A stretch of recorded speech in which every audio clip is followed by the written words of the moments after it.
Today is Monday, September 26, 2022. The time is 5:30 and I call this work session to order.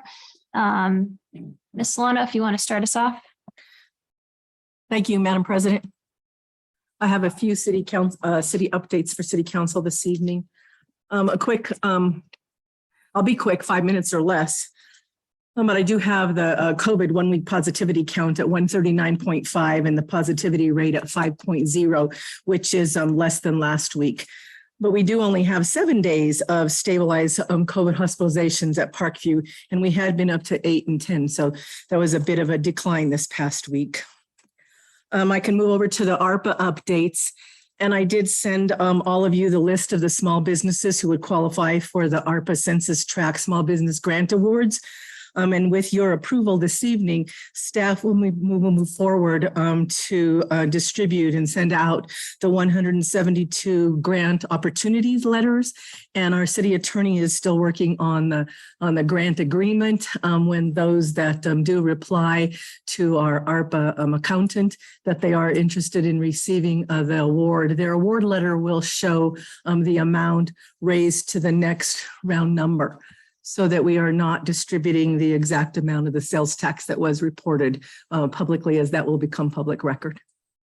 But I'll need your direction, and I'm happy to send the letter out to all of you tomorrow as well for review of any concerns or comments.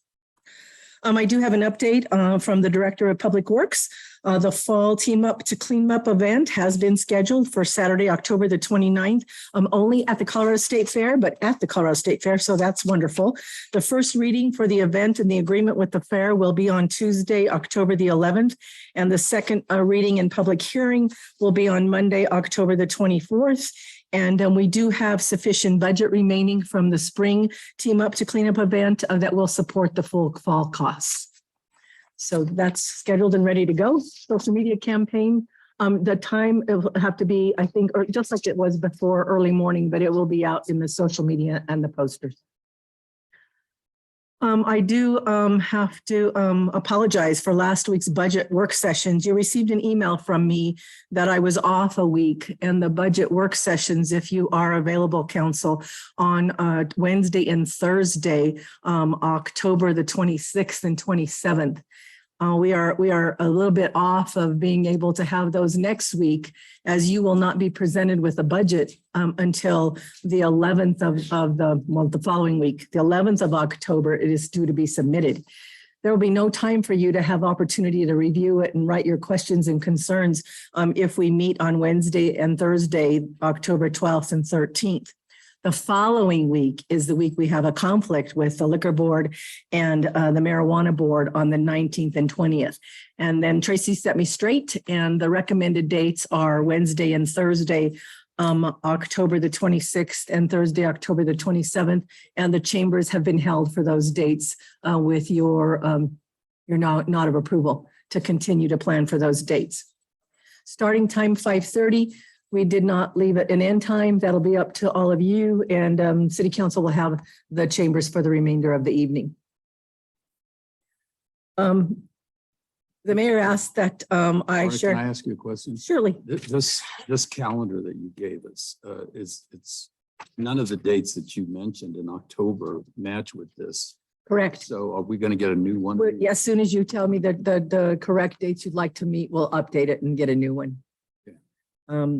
The mayor asked that I share with you that after last week's Crazy Faith Ministries, Tammy and Lonnie Cranes, who presented for during public forum to request and talk about a warming shelter. He's invited them to the mayor's office for a meeting to request a city attorney work on ARPA funds, then can support a warming shelter at their facility for the winter months of starting in late October into spring, as we did last year with, I think, Pastor Paul. This will be the use of ARPA funds. The budget is yet to be determined, but last year's budget was $25,000 that council approved. And we will be ready to move forward, I think, with first reading also on Tuesday, October the 11th. It's the Crazy Faith Ministries, the downtown, they're in a downtown location. After the meeting, the mayor will just go and tour it and make sure, but they, that where it is and what proximity it is to the rescue mission and a bus line.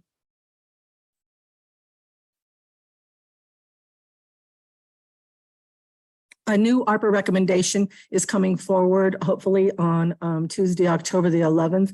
The mayor is supporting and recommending a plan of $1 million for a continuation of the team up to clean up trash in Pueblo. Stephen Meyer, the Parks Director, has submitted a budget that we are continuing to work on. The city attorney is reviewing compliance with the use of ARPA dollars for this $1 million. It will include increasing a part-time coordinator currently on staff to a full-time position. The program will initially start with part-time employees.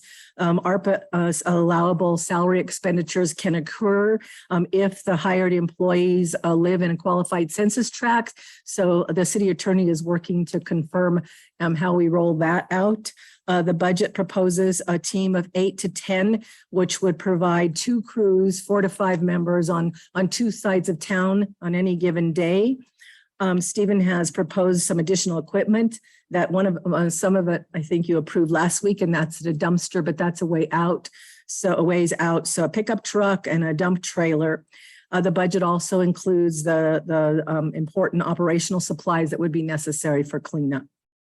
And staff will continue to work to develop the HOPE employment program. And if you recall, that is the agreement with Rescue Mission a year ago, where it gave an opportunity for individuals experiencing homelessness to do day work for $50 for the day, $10 for the hour, maximum of 5 hours.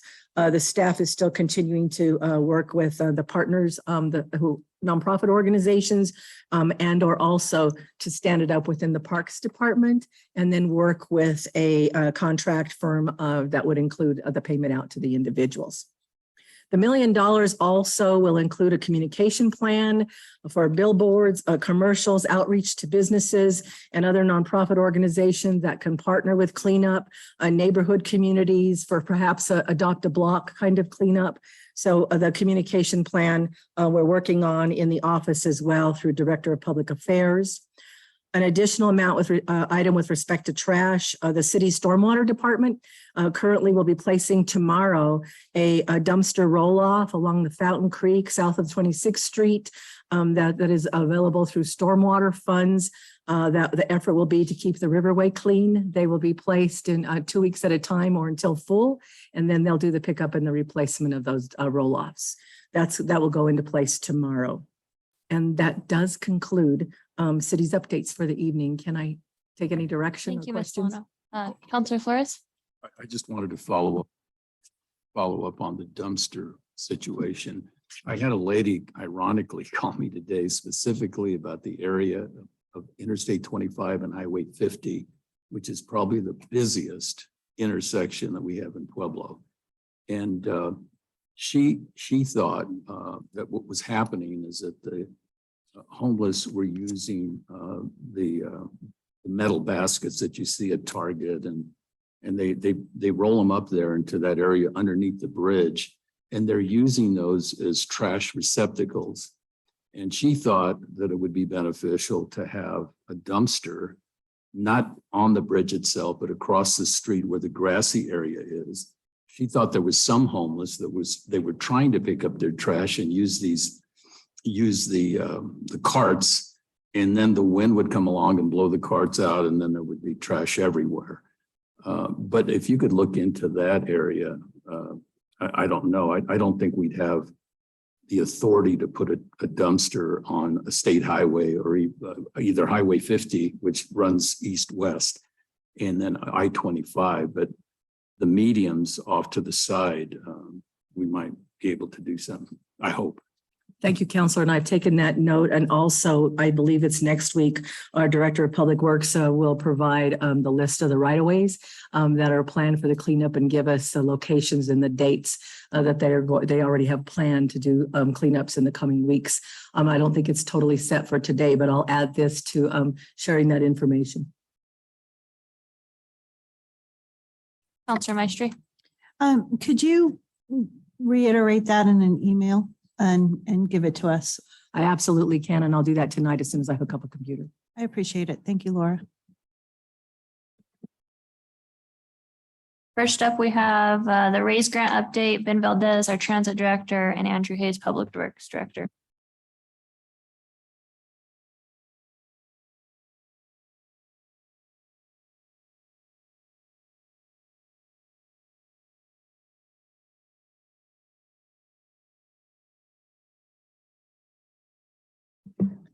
Madam President, members of council, good evening. Good evening. Daryl, we've got some slides, I believe.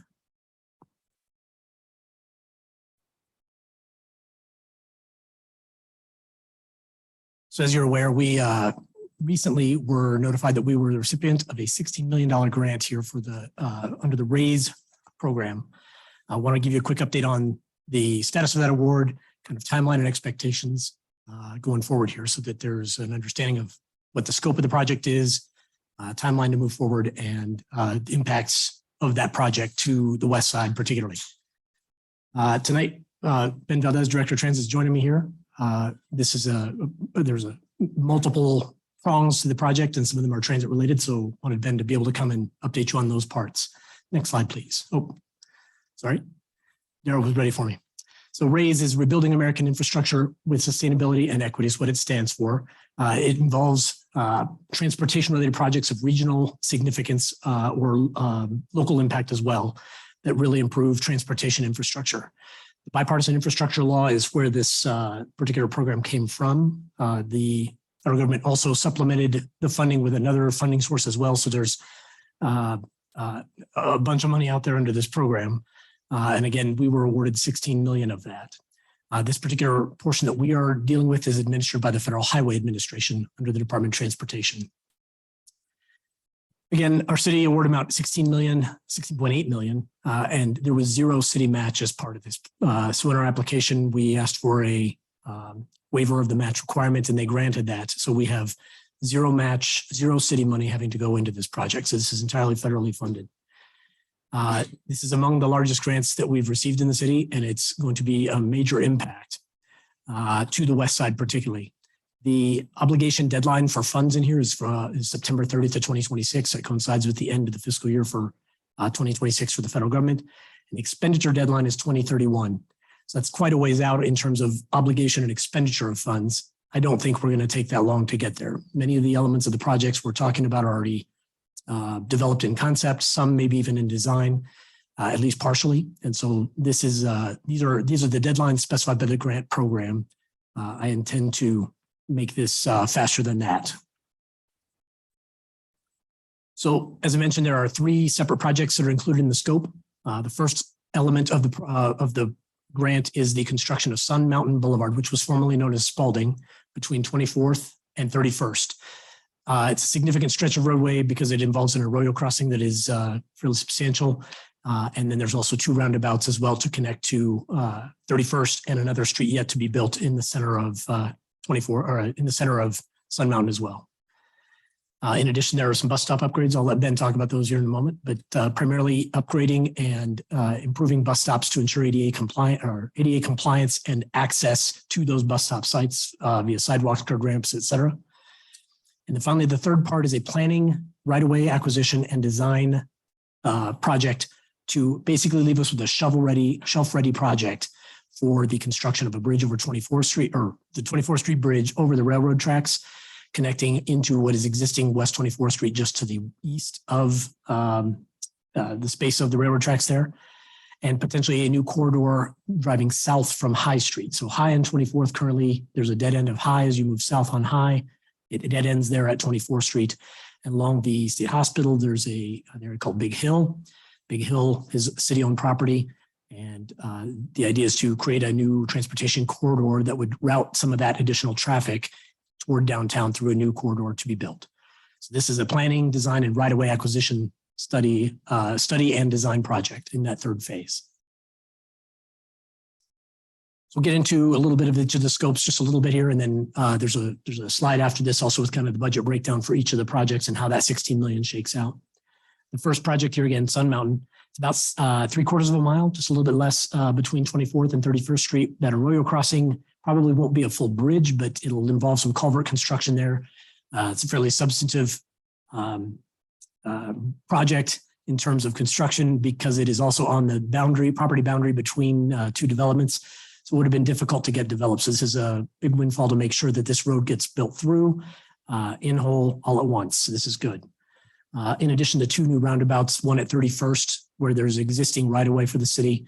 The property owner at the second location right in the center where the new road will be built through their property as they develop. Also, that roundabout would also be constructed under this grant. And approximately 9.3 million is set aside under the 16 for the construction of this project.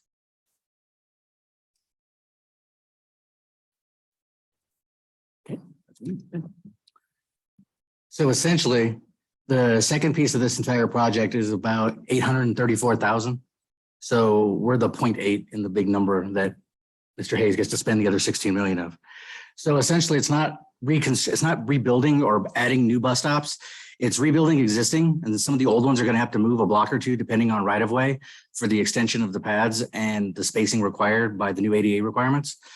And roughly, it works out to like $12,000 a stop is what it essentially comes out to, and you got to figure out how you're going to move them, where you're going to put them to for right away. It'll go from just south of Kachina all the way down to north of Goodnight, and it'll cover 3 different routes that go throughout the city from the Highway 50 through the Red Creek, and a little bit of a portion of the Pueblo Mall gets covered in there as well. So a lot of these stops aren't in the greatest of condition, and this will be great improvement for the people in that area, and it'll make things a little bit easier on them. And as I said, it's 840,000 total amount budgeted for this portion. As mentioned, the third prong of the project here is this planning, right-of-way acquisition, and design of the bridge, design of the new corridor, and then any planning study that needs to be done into traffic analysis, study, any of that, as well as the right-of-way acquisition itself for the construction of the bridge, basically from Tuxedo and 24th over the railroad tracks. Along 24th Street, there's already existing right-of-way, but when you get to High Street, it would be a new corridor going southbound from High and 24th. Somewhere in Big Hill area there, it would have to cut a little bit to the southeast to probably align with Francisco is the initial concept here. All of these details are still to be worked because this is part of the planning study, and there would certainly be public involvement and engagement as part of this project as well. So looking forward to this one as it will create the connection to downtown for the west side that is currently, as you're aware, a lot of lefts and rights to get out there. So there's not a real direct route, and this will help make that a little bit more accessible. And again, this one's got about 6.6 million set aside for it. And just on Thursday last week, just before we built this slide deck, we had a meeting with FHWA to kick off it was their orientation brief for the program. There were about 350 participants across the country that were participating in that discussion. They warned us that it was going to be about 14 months before we see a intergovernmental agreement on the project. That doesn't mean it's not starting to get developed, but they're going to take some time to review and make sure that we're whole. So it's probably this time next year before we start seeing an intergovernmental agreement signed under which we can then obligate funds for the project. We're having some discussions to see if there's a way to expedite any of the planning related work or other work that might help us move things along here on the west side faster. It alluded to that possibility, but it didn't guarantee it. So it's going to be something that FHWA would have to grant us permission for. So we're going to ask for that and see what we get. Ultimately, our plan here is if we are getting these funds in late 2023, we'd be designing in 2024 and executing from late 24, probably into 2026. So the 3 projects are not necessarily dependent on one another, so they can move together in parallel. But there's some options here as we go forward with the execution of the grant. With that, we'll take any questions you might have about the program. Any questions from council? Councilor Forrest?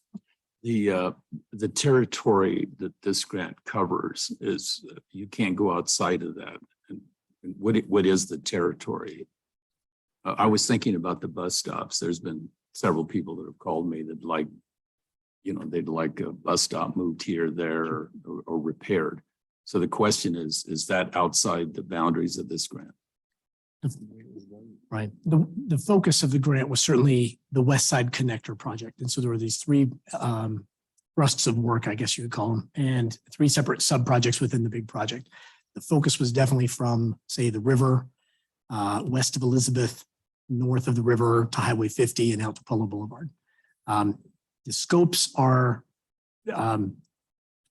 firm, but they are not detailed yet. They're not completely planned out. So that's part of this whole project, is getting the design and the construction work planned out for this. It involves all the NEPA planning and everything else that has to be done in advance of the work as well. In terms of, which bus stops, where, I think those are still kind of to be determined. And as Ben mentioned, there's still some flexibility about where those would be located exactly. Some of it has to do, we can't construct things in the floodplain. So we want to make sure that they're out in buildable areas. So there's still quite a bit of planning to be done for exactly where and what improvements will be done with the bus stops themselves. That was the piece we learned when we were going into this initially, that we were unaware of the fact that anytime you're going to do an upgrade or anything change to a bus stop, you have to do all the NEPA work as well. Yep. So every bus stop has to have NEPA work done for any adjustment or change you make to it. in And that process. ADA accessibility. Correct. Also, One last question. It had to do with the planning of that bridge. It seems to me that as you're going to have the money to do that, but will you be working on where we're going to find the permanent financing to construct the bridge? right. 'Cause that's but I would imagine that if we can get a grant or whatever, we'd be way ahead of everybody having the plan. in Yes. place. So part of our position here is trying to position ourselves to be able to take advantage of other infrastructure grants. So the bipartisan infrastructure law is a 5-year program, and there's a lot of money out there for folks with projects that are ready. But these projects have to be planned in some cases. You have to have your NEPA homework done. So this will get us to a place where we are eligible and competitive to apply for those grants. So this positions us well. We were pleased to see this one come through. There are going to be a lot of grant opportunities for folks where if they don't have the plan in place, they've got to get a planning study done first.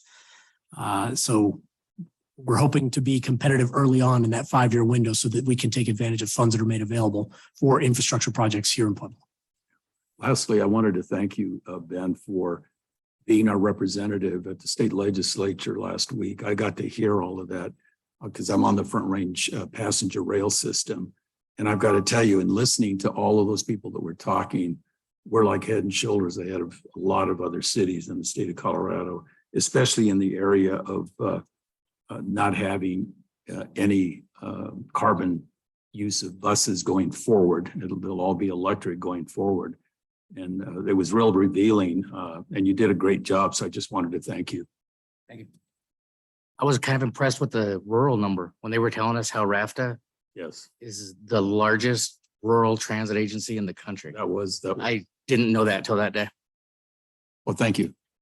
Counselor Maestri.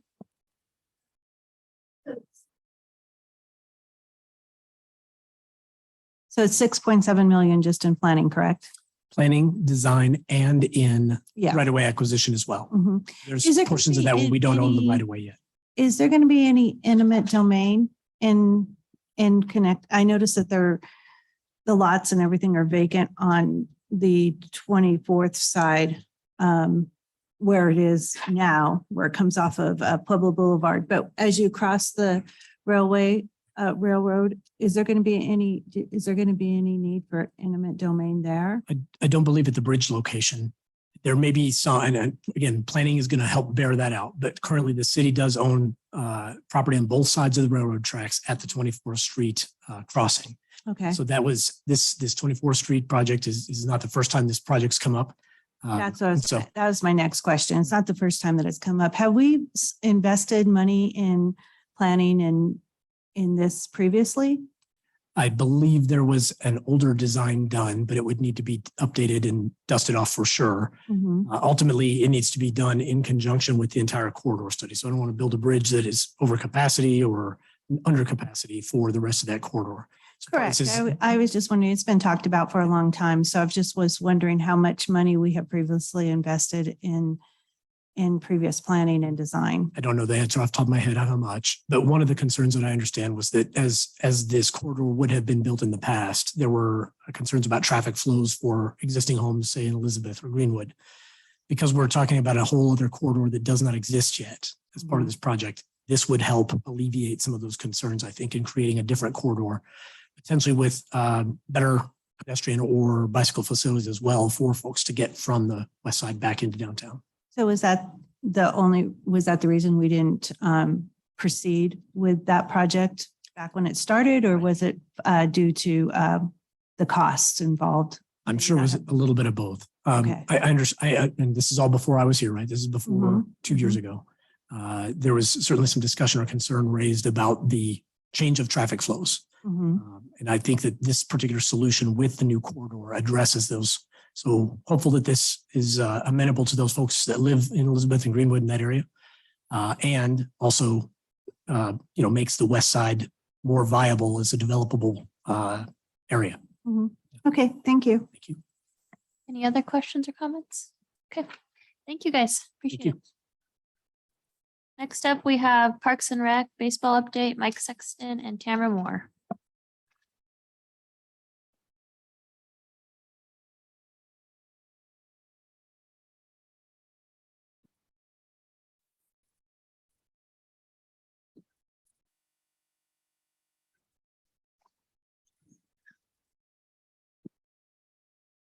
Evening, counselors.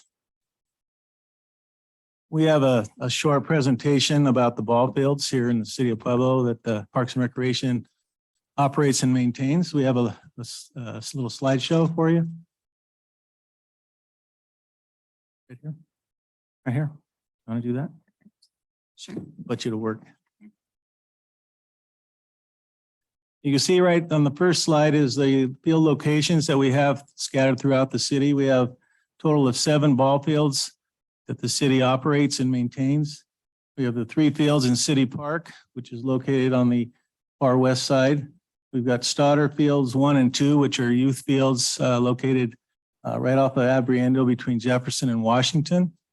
We have Joe Santos Field, which is located in Ray Aguilera Park off of Northern. And then we have St. Anne's Field, which is located on the east side off of 13th Street. Our fields and amenities, again, we have 3 fields in City Park. Those are our oldest fields. City Park Field number 1, which is referred to as the Hole, was built in 1938. There was also another field, field number 2, that's where the City Park tennis courts are located now. Those were torn down in the 50s to build the tennis courts. Field number 3 and 4 were built in the 1950s. The fence distances of these were short, relatively short. Way back then, I don't know what size ball, but when I first started playing, they were like 16-inch, and you're not going to put a lot of those 16-inch balls over that 250-foot fence. Now they're playing 12-inch, so they go over there pretty regularly. There haven't been a lot of amenities, improvements at these fields other than the turf, the irrigation. Probably a scoreboard on field 1 was donated by Coca-Cola in a contract we had a couple of years ago. But the other fields were pretty much the way they've been for quite a while. Santos Field at Ray Aguilera Park. That was renovated in 2013 with CDBG funds. It is one of our longest fence fields. Again, but the lighting, the scoreboard was replaced in 13 when we did the remodeling, and it was purchased by a donation by the Santos family. Stoddard Fields 1 and 2 were developed by the Catholic Diocese. The city rented those fields until 1973 and then purchased them. And we have remodeled them, I think, one time, replacing all the fencing and the backstops probably about 10 years ago. The St. Anne's Field, again, was renovated in 2017 with CDBG funds. And that field, the city does not program that field. We allow La Gente to run their programs out of St. Anne's. The usage of our program, these ball fields. We do have several programs that we register, operate, maintain, drag the fields, mow the fields. We have a T-ball program, ages 4 to 5. They utilize it for games and practices on both fields. There's no fencing on those fields. There's no outfield fence. There's no scoreboards. We average about 195 participants in the summertime, about 20 teams. That's the 4 and 5-year-olds. Then we do a 6 and 8-year-old program. Again, some summer evenings during the week, a little bit less, about 160 participants. We did start a new program this year at Santos Field, which a coach pitch. We used to have a pitching machine program. People wanted to use a coach pitch, so we tried that this year. And since it is a relatively new program, we had 58 participants, which equaled to about 6 teams. When we do a Parks Athletic League program in the afternoons, mornings and afternoons at Santos Field during the summertime from ages 7 to 14. And we average about 100 participants in that free program. We do have the City Park program, the City Park adult softball programs. They utilize for co-ed softball for men and co-ed. We average about 22 teams in co-ed, about 19 in our men's slow pitch. Our co-ed, we do have a kickball program that we started a couple of years ago. That's growing every year. Right now we have 24 teams in that program. And again, they utilize those ball fields in the evenings. And teams utilize the City Park ball fields, Starter Field, Santos Field, whenever they can get on, when there's no programs for practices. And we've had user surveys telling us that they would like to see more adult softball programs. This last spring, windstorm blew down one of our light poles on field number 4, and we couldn't use the lights this summer because we couldn't replace the pole. We couldn't replace the lights. They're the old metal halide lights that you can't find parts for them anymore. So we're looking at upgrading to LED in the near future. Our highest usage again is in the summer, in the fall and the spring, primarily for city programming for adult softball. We do rentals for profit. We do rentals for nonprofit groups. District 60 utilizes our facilities with the Centennial, Central, and East High School girls fast pitch programs. They use them for practices because the East and Centennial specifically right now because they do not have fields. So we donate those fields for their use. Central girls use Stoddard Field as their home field for practices. The Pueblo Bandits men's fast pitch team, who represents Pueblo in a lot of world and national tournaments, plays out of Joe Santos Field. Again, we utilize Runyon Field, girls fast pitch, and the boys baseball come in and use our facilities whenever they're not used for our programming. Again, La Gente uses St. Anne's for various programs that they offer. And again, we do YMCA, Corporate Cup, church groups, Pueblo West, when they have overflow, when they can't use their facilities, they contact us and we help them out the best we can. With that, Tamara and I will be able to answer any questions if you have any. Thank you, Mr. Sexton. Any questions, Counselor Forrest? As I understand, the county, when they got the 1A money, was going to build some additional fields to the outside of the area of Runyon Field. Do you know where that stands with the county? They were talking about 6 additional baseball fields. And, You know, Dennis, they were in a planning session a few months ago. I have not heard an update on that right now. Now they've gone on to doing a 1A project for St. Charles Mesa for a rec center now. So I don't know if they've moved on from that project into another project. So I couldn't answer you where they're at with that. And have you guys developed a report as to what is needed with our 4 fields here that you've identified? What kind of upgrades they need and or a process that you're going to use to identify how we can improve those? And I've been at Stoddard Field and City Park Field and the Joe Santos fields, and they all do need some work. Right. I mean, you're looking at complexes that are centrally located. We're scattered. So when we have tournaments, they have to travel, but our facilities, our turf, our infields are some of the best that you can find, in this part of the state. Fencing does leave a lot to be desired, as well as the lighting. We're working on donations and sponsorships to replace scoreboards. But right now we have a lot of other needs too with our infrastructure and our other projects. We're putting them in the capital in the 5-year plan to do upgrades. Have you included that in the budget? Yes, sir. Okay. All right, thank you, because I think all of us would be amenable at looking at that and making sure that, we're able to at least keep them, The lights right now is number one priority. So that's in our focus right now. Any other questions? Okay, I had a question about the city park. I think it's ball fields 3 and 4, the ones that surround the dog park.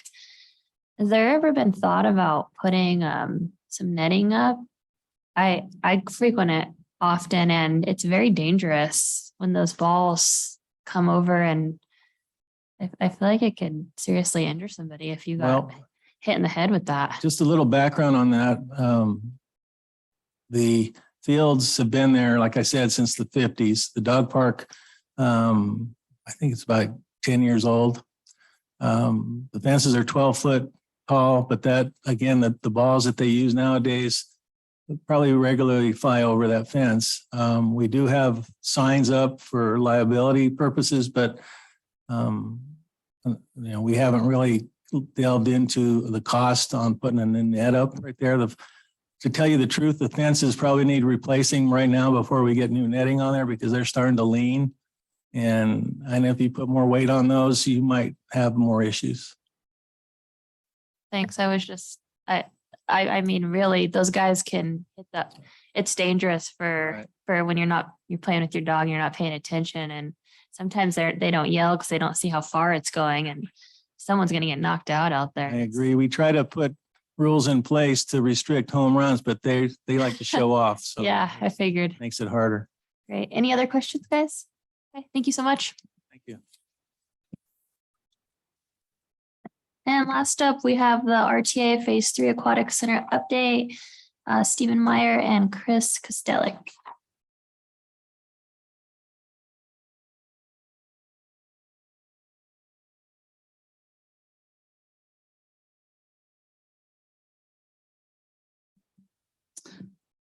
Good evening, members of council, mayor. Tonight, we're going to give you a presentation on the Aquatic Center study. It's part of a bigger picture of the RTA project. It's the last phase as part of the convention center was built with the funds, the bull riders, the parking garage, the gateway over into the Riverwalk. That was all part of the RTA project, and this is the last phase. And so one of the things we thought we'd get together with our partners, Urban Renewal, we thought we need to put together a study to determine what the community needs, what meets the grant obligations. And so we've hired Chris Kostelik with Perkins Wills, and they came in and done an excellent job going through all the aspects of what is needed. And they've had public meetings, they've did surveys, and came up with this fine plan. So tonight, Chris is going to present this to you. We can kind of talk about funding. You'll see at the end of it, the cost of what it was going to take to build the thing, as well as operate it and maintain it. And we can discuss it from there. So Chris. Great, thank you. There we go. Okay. Well, good evening, council members. Again, I'm Chris Kostelik with Perkins Will Architects. We have been working over the past year on the feasibility study for the RTA Aquatic Center, and this involved both sort of resources from our firm, steering committee, staff, as well as Ballard Kings and operations and revenue specialist in recreation and aquatics that sort of works throughout the state and the country. In fact, Jeff King, who was sort of the lead, is actually a Pueblo County resident. So he's not only a national expert, but also a specialist in aquatics. And so The process sort of went through a series of public outreach, some demographic and market analysis. So we learned a lot from the outreach as well as a community-wide statistically valid survey. And so I'm going to talk you through sort of what we learned through that discovery phase, and then talk about the facilities that we believe sort of meet both the mandate of the RTA as well as would best serve not only Pueblo, but the Southern Colorado region. And then, of course, as Stephen mentioned, we will talk about the cost to not only build, but to operate the facility over its life. So what did we learn? We conducted several outreach opportunities on the project, not only obviously, unfortunately, during the smack dab in the middle of the pandemic, most of this was virtual, but we did have attendance through some of the initial outreach and public open house. A lot of this focused on competitive and swim team uses. We actually conducted an exercise to sort of give people the opportunity to select some of their sort of preferred amenities and programs. We also, through the process, determined that it was really important to see a little bit more unbiased approach, sort of community-wide, and make sure that we had feedback across the entire sort of city. And so we conducted a statistically valid survey that had 319 responses, which we believe gave us sort of a margin of error that was sort of statistically significant. And that really focused on questions related to need. One of the challenges with the project is not only are we asking people about their preferences and activities as residents, but we were also asking themselves to sort of put themselves in the shoes of a visitor or tourist and try to determine what they might see, because that's really what we're trying to understand here is as well to understand the amenities and programs that would have the best ability to sort of draw a visitorship. And so the findings from the questions I'll kind of walk through here. This shows you some of the amenities that sort of ranked highest in some of those questions surrounding need and preference. And they range across the board from wellness programs, lap swimming, and then recreational features like lazy river or active water features, sprayers and geysers and slides, those types of things, shallow water, competition. And so as you can see, as they sort of go down that scale, they are kind of a range. And so what this sort of told us was this is a balancing act, right? We have to understand the needs of both organized programs as well as recreational and sort of fun programs. Similarly, we asked questions that also talked about investment. So it wasn't just what do you want, but what would you be prepared to sort of invest in as these same amenities? Again, the preferences align very closely to that first question around those similar activities. And then we sort of put it right to the task and said, if you had the option to support one or the other of these projects, one of which would be a indoor recreational aquatic center, one that would have those recreational features, warm water, wellness, and lesson activity. Which of these two options would you prefer? The second option being a pool more focused on competitive lap swimming and swim meets. And which do you think, of course, would draw more visitorship? And so of the questions listed above, there was sort of a twofold responses. One was which would most closely meet the needs of your household. And that showed about a 64% support for the first option, the recreational option, with about 22.5% for the second option. And then, of course, there's also a significantly recognizable quantity of people that said neither option, which we suspect either it doesn't apply to me or I don't support the idea of investing in a pool. The second question asked which meets the needs of the community as a whole. And the way the question was really structured is what would appeal more broadly beyond the boundaries of the community. And again, you can see the support amongst those questions was similar to that first question, with about 61% of that first option and then about 21% for the second competitive pool option. And so from that, we really started gleaning an understanding of the preferences both within the community as well as what that survey told us about potential tourism and visitorship. We also started studying the demographics a little more carefully, understanding the service area isn't just the city of Pueblo if we are indeed talking about a regional facility with sort of tourism, focus. And so the service area really extends sort of the eastern and western boundaries and probably dips a little below Trinidad into Farmington and Santa Fe. So it dips into sort of northern New Mexico. So we believe this is sort of the regional draw of a well-crafted aquatic facility. We also recognize that swimming participation is significant. These are sort of national averages as sort of applied to the local demographics. And so it really shows almost a 16% sort of penetration rate within the market to say roughly 15 out of 100 people will eventually use this facility on either a normal or regular basis. And so that sort of put us in a position to think that aquatics was a strong focus. We also looked at other facilities, both within the area as well as the region, and this sort of extends across the state. So you look at competitive pools across the state, and they sort of range from Air Force Academy, Fort Collins, West Mesa and Albuquerque, and then you have El Pomar at DU, and then of course the 50-meter pool at Mesa State, Colorado Mesa University. We also looked at area aquatic venues that were recreationally focused. And again, these sort of extend not only across southern Colorado up into Colorado Springs, but we also looked at the facilities that were sort of represented within the community, both within the high schools, the YMCA, and others, to just sort of understand sort of the cataloging of aquatic facilities and make sure that we weren't being duplicative, that we understood the density of the market and understood what use might be available, what capacity there was for aquatics.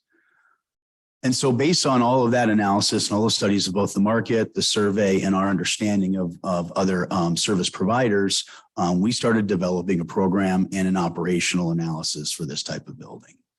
And so we developed a couple of different options and studied those both in cost as well as operations. And what we really determined was as much as competitive swimming was an important factor as part of the needs assessment, it wasn't the only factor. It wasn't the only thing that we could build. We recognized that some lap swimming was important, but it couldn't be the only thing we built. We also recognized that not only the cost, but the operating cost.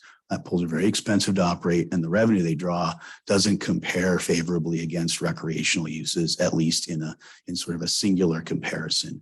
And so then we went forth and studied that counterpart. We studied that recreational featured pool and understood its impacts as well, both from a cost standpoint as well as an operational standpoint, and recognized that even though it probably drew a lot more revenue and drew a broader usership, it was also too singularly focused to not address some of the competitive needs within the community. So we felt like a facility that was more balanced would more closely align with what we learned. And so this is actually the site plan. The first thing we needed to understand is, could we even fit this facility on the site that was being studied along the Riverwalk? And this is actually the property just near the transit station where the existing HARP offices are, right along the riverfront across from the PBR facility. And so we did determine that the facility of this nature could indeed fit on the site with both its area and its requisite parking. And then we started looking at the actual facility amenities, and I'll walk you briefly through these. It includes entry facilities, lounge facilities, viewing, facility offices, staff and administrative offices, locker rooms in yellow, as you can see those. All that gray is sort of the supporting space, filtration, mechanical storage, all of those things. There's a pair of pool party rooms to support rentals and pool parties. But you can see it's a balance of recreational aquatics that includes that zero entry, lazy river, a lot of those recreational features, the slides that we talked about. But it also includes an 8-lane competitive lap pool. And this would be wonderful for not only swim programs, and that's enough to support a dual meet or a small regional meet. So it really sort of supports the needs of the more community driven aquatic swim events. It's a 25-yard 8-lane pool with seating, spectator seating for right around 500. So it would be able to support, again, those large swim meets. And then you can see on the exterior, there's also an outdoor spray ground that really starts accentuating the relationship to the Riverwalk. And so all told, all of those amenities amount to a facility that's a little over 45,000 square feet.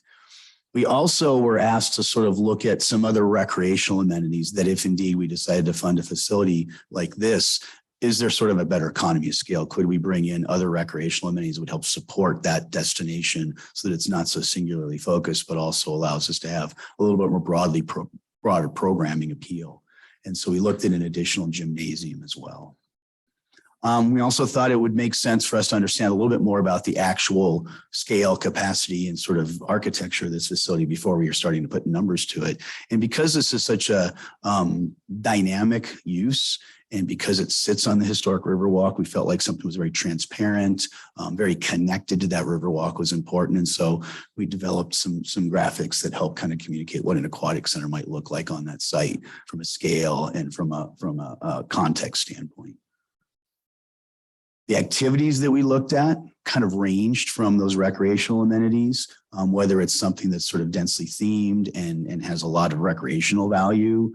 And we also looked at both the organization of the lap swimming and seating capacity, the seating being sort of above the lap pool for viewing. Lazy river, slides and spray features, play structure for young kids in that zero depth area, potentially water climbing and other activities. We even talked about the idea of maybe a flow ride or surf pool, the idea that something would really draw amongst the region and not just be something that every other facility within the region has. We even talked about things that are fitness oriented, like an aqua cross course. And then of course that spray ground that's out on the river. So all of that information, the amenities, the program, the facility, we estimated the total project cost to be right around $46,660,000. And that's inclusive of all design and engineering, equipment, entitlements, development fees. So that's sort of your turnkey project cost for a 47,500 square foot aquatic facility. We also analyzed the operational costs, recognizing that this facility is just under $2 million a year to operate. It's a 365, 24-hour day operation when you turn a pool on. The estimated revenue, again, based on understanding of the market penetration, the demographics, and other facilities in the region, we believe it would draw a revenue of just over $1.6 million annually for a deficit or a subsidy of about $341,000 a year, which is right about where balanced aquatic facilities of recreational competitive use across the state in similar sized communities would align. We also looked at the cost of that additional gym, and that adds about another $4.7 million to that price tag. This is just, again, a reiteration of the operational costs. So I'm happy to answer any questions, both about the presentation or the report that was in your packet, and I'm happy to discuss aquatics. Any questions from council? Oh, Counselor. Okay. I'll go first. This $1.6 million in revenue, are you getting that from a membership fee or a daily fee, or where are you? So that's a combination of several different sources. So if you look at competitive aquatics and you're talking about swim teams, that's sort of lane hours that we plan for. So we determine how much a lane costs per hour, and then we kind of allocate that over the various userships, swim teams, high schools, aqua aerobics lessons. So that is one element. The recreational pool is far more driven by drop-in users, so daily pass users, punch passes, and then either monthly or annual memberships that are either individual or family. And so it's a combination of those. How much of is that day pass? What's that going to look like in the month membership? Oh gosh, I did bring my my report, and I could go in there and grab some information on the exact amount, because there's quite a bit of a range. So they vary depending on senior payment, youth payment, adult fees. So there's a pretty broad range of uses. And again, those are all depending, of course, on a funding structure, a pyramid structure of how we would set fees, and what discount you would give to, say, a monthly pass versus a family pass versus an annual pass. And how much of that is contributed into the 1.6 million? Of the actual memberships? Yeah. It's roughly 50% of that. 50%? Yeah, it's about half of that. Yeah, that just, I mean, even if you're charging, what's the range on that? What do you think that day pass is? $10, $50? I believe we used an $8 daily pass range as sort of the base mark. That goes down for youth and seniors, and And it can go up for, say, out of town versus residents. There's actually a resident, non-resident difference. Any other council members want to go? Yeah, I was wondering whether or not project this big could also be broken into parts. Originally, this is really, should have been focused totally on tourism. But because of political reasons, and all of you, the two of you know that urban renewal is involved in this as a result of them working with the RTA. RTA doesn't exist anymore. And so in the government's head, in kind of piecemealing, you know, the money that we're going to get from the RTA is really going to make this project a lot more expensive. I mean, they should have given us all the money up front, and but that's not the way the whole thing operated. But I'm concerned about what, you know, how we're going to raise $50 million versus the potential of maybe handling something smaller that maybe is more focused on tourism. And I like that one area up at the top there with the water slides and the surf pools and all of that would attract tourism. But is there a way of breaking this project into two parts to at least get the ball rolling on it? I see that as being feasible initially, and then giving us time to maybe go into the other parts that you have there. Well, it is possible. And again, ordinarily seeing a more multi-faceted recreation facility, you could look at different components and see them as sort of a phased approach. With aquatics, obviously you want to do some pre-planning, right? You want to plan your locker rooms or your mechanical rooms and understand kind of the capacity so that you're not having to change things if you were to phase it. It's sort of logical to think about this maybe in terms of the recreational and competitive pools as sort of two, I don't want to say independent elements, but definitely could be phased differently.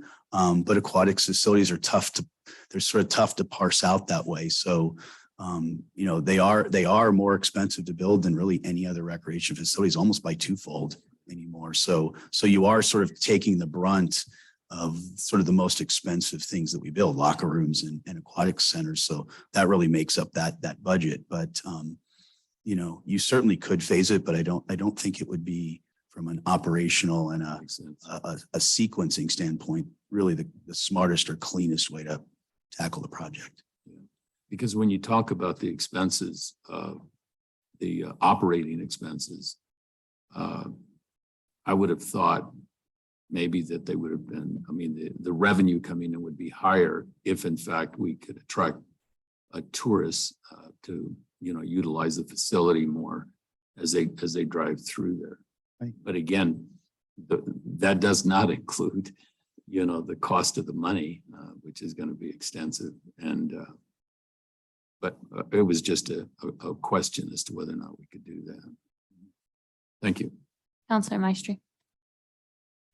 How much of the funding is left from the RTA project left to be spent on this aquatic center? I'm not for sure.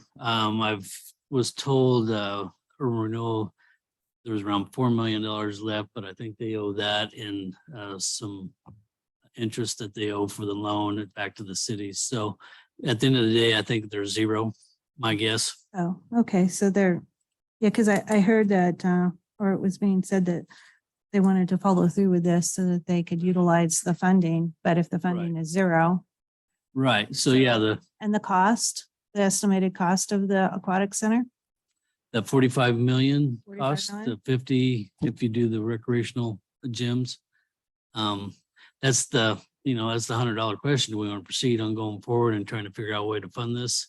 Whether it's through bonding efforts or certificates, participation, or what have you. You know, there's a few grants out there you'll be able to get, but they're going to be small in comparison to what you need to bite off this big chunk of funding this big elephant. So Yeah, that would be nice to know if we do have access to funding, because I know that we need I don't know, what is it, 30 or 40 million in fire stations? I don't know how many bonds we can take Yeah. out, so that's just what I was thinking. Okay, thank you. Counselor Tencio. Yeah, the rationale we used for that RTA, the state program that brought us the RTA basically, was that we were going to enlarge the convention center so that we could bring in youth camps and tournaments and youth sports. We were going to do that. That was the rationale we used to build an aquatic center. I understand, and I'm glad to see that it's going to be, hopefully we get an 8-lane pool rather than a 6-lane pool, because that's what most everybody wanted at the last meeting, which is good. An 8-lane pool would be much better and it attract better tournaments and stuff. But as far as funding is concerned, the RTA, from what I understand, lets us capture the state sales tax from the region, from the area where the aquatic center and the convention center is going to be. So we have a somewhat of a funding source. It might not be as much as we would like. Maybe it doesn't fund the whole thing, but it could be done. And to date, I think I've seen a couple of 2 or 3 wrestling tournaments or something at the convention center. We got to get to working on these youth tournaments and camps and everything that we thought we were going to bring in. Because if I were the state government, the governor, I'd come back and say, hey, I want my money back. You're not doing what you said you were going to do. So we got to start working on that. What we need from administration, from you guys, is not a reason not to do it. The 300,000, we spent that much on subsidies at the ice arena every year for the last 20 years. 300,000 for an aquatic center like this one is peanuts compared to what we've done in the past. Also, one of the rationales that we used to build an aquatic center and kind of a playground type of aquatic thing was that when we have a convention in town, people are going to come with their families and the families are going to have some place to go and something to do while the participants in the convention are at their convention doing their business. So I've yet to see any movement on that yet, you know. So if we're going to do this, we got a lot of work to do to bring this thing to fruition. Otherwise, we may build it and do nothing, which is what we're doing now. Anyway, I am definitely in favor of getting this thing built because I do believe it'd be an amenity for all of Southern Colorado. You notice that list, except for the great Wolf Lodge. And what do they charge up there to get in? 15, 20 bucks? You're hitting me with all the good detailed questions. I don't know. Yeah, well, I'm sure it's not 8. significantly more expensive than Yeah, this, I'm sure it's not 8. especially if you have a room. And yeah, and you got to get a room before you Right. can. Yeah, there is The public definitely a isn't- lack of. Yeah, the public Aquatics can't go and in stuff there like unless you that. have a room at that hotel. So, yeah, I think this would be one heck of an amenity for Pueblo. And I've been telling everybody, think bigger, along with the softball thing. Think bigger. I'm not going to go into that. Never mind. Counselor Maestri. Would the programs reflect the aquatic center out at Pueblo West? Would they be in competition with their whatever program they set up? That's a good question. That question actually came up in our recent public session as well. And Creates as much as we competition. don't know about what they're planning, our understanding it's a relatively small pool and it's not yet fully funded. So it's hard for us to understand what they're ultimately going to build. But our understanding is it's a relatively small lap pool with some leisure elements. But as soon as we understand that, we'll be able to kind of compare that. But nowhere near the scale is. I believe the funding that I had heard was somewhere in the $9 to $10 million neighborhood. So having seen what pools cost, you can kind of do the math and understand the scale of that. I thought it said and I could be wrong, that they said it was a competition pool. So That was my understanding initially. competition size pool. Yeah, Okay, thank you. yeah. Counselor Forrest. Yeah, the RTA money does provide the city a revenue stream. The problem that occurred with the state government is that they didn't want to give it to us in total, but they want to keep sending us a small check. And it's not so small because I think there's a commitment of $11 million there that we have a revenue stream to pay whatever, I mean, Loan. we borrowed the money or whatever. It's just the additional costs that, but I haven't looked at the numbers. I think we need to have a meeting with Urban Renewal to see, are there other avenues that we could utilize in order to fund this. So I think that's really at this point. And then we won't, the transportation building is something that needs to be moved eventually, but not for this project, right? We can do this around the transportation department. That would, no, we need the transportation department to move along. It has to be moved. Mayor, did you have something? Yeah, I just want to make it clear to everybody, as this RTA was set up, there were some initial glitches, if you will, and amendments that had to be made. But the bottom line is the amount that the state of Colorado said we could take from the RTA project in total was $37 million. That's all we get from the RTA. So obviously, we've already expanded the convention center. We built the parking garage. I don't know what that cost, but we're talking about $46 million. There's no way out of the RTA money that this project can be funded. I mean, that's the bottom line at this point. Question arises whether or not we're required to build that aquatic center under the RTA agreement, but somehow that got all convoluted early on, and we agreed to some amendments that allowed those payments. Now, we were getting, I think, I've forgotten the percentage we were getting all the sales tax, I think, until we're getting 24% of the sales tax collected in the city from the state for the state until spring of this year. And now it goes down to like 3.3% for the next 15 or 20 years until we reach that total of $37 million.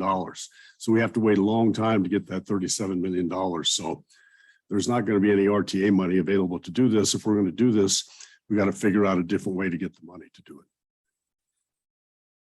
Well, my point is that if the rationale was to bring in these youth programs and build up the tourism, if we do that, we might have the extra money or get, the sales tax money that comes into the city, we would be able to fund the project. But we're just lagging behind in doing any of that programming for youth sports in town. None, zero. Anybody else? Okay, thank you guys. Appreciate the Thank you. presentation. And that concludes our work session this evening. We will resume at 7 p.m. for regular meeting.